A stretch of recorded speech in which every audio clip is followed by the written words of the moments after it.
যে মামলাটা করেছিলাম যে মাইক্রোফোন ইউজ করতে দিচ্ছে না পুলিশ ওরাল অর্ডারে, এবং মিটিংয়ের মধ্যে বলেছে ওরালি যে না কেউ মাইক্রোফোন আজানের সময় ইউজ করতে পারবে না। আর আমাদের বক্তব্য ছিল যে আমরা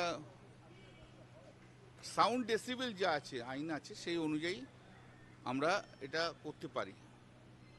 অ্যাডভোকেট জেনারেল যেটা কোর্টে বলেছে সেটা হচ্ছে যে না, এরকম কোনো ওরাল অর্ডার দেওয়া হয়নি। ঠিক আছে, ওরা কোনো সরকার থেকে কোনো ওরাল অর্ডার দেয়নি, পুলিশ কোনো ওরাল অর্ডার দেয়নি, এটা কথাটা বলেছে। তো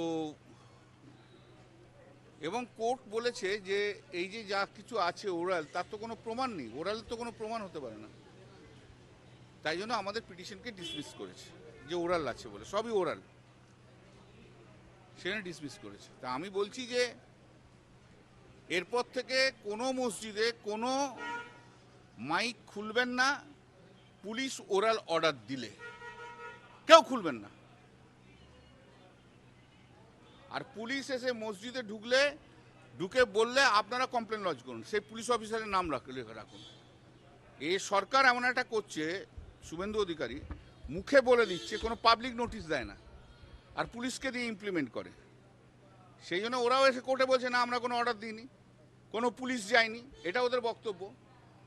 তাই আমারও বক্তব্য যে যেখানে আছেন কেউ পুলিশের কথাতে, মুখের কথায় কিছু শুনবেন না। যেমন আজান চলছিল সেমনি আজান চালাবেন, যা যা নোটিফিকেশন অনুযায়ী, আইন অনুযায়ী যে ডেসিবেল আছে সেই ডেসিবেল অনুযায়ী আপনারা আজান করবেন। কিন্তু ওরালি কেউ বললো, কে থানার বড়বাবু বললো, কি ছোটবাবু বললো, বা পুলিশ এলো বলো বন্ধ করে দিন, কেউ বন্ধ করবেন না। যদি বন্ধ করতে হয় তাহলে বলবেন লিখিত অর্ডার দিন, তারপর হবে। যদি সিজ করতে আসে বলবেন লিখিত অর্ডার দিন, তারপর হবে। আর যেখানে যত মসজিদ আছে সেখানে পুলিশ গেলেই আপনারা একটা করে রিটিন কমপ্লেন করবেন, তারপর আসবেন, তারপর দেখছি কোন পুলিশ অফিসার যে বন্ধ করতে পারে, দেখছি আমরা। নিশ্চয়ই আবার লাগাবেন। ওরাল অর্ডারে কিচ্ছু হয় না। কোর্ট বলছে ওরাল অর্ডার রয়েছে, নেই, অর্ডার নেই। অ্যাডভোকেট জেনারেল বলছে আমরা কোনো অর্ডার দিইনি। তো অ্যাডভোকেট জেনারেল যখন বলেছে অর্ডার দিইনি, তো আপনার কোনো অর্ডারই নেই, ব্যাস হয়ে গেল।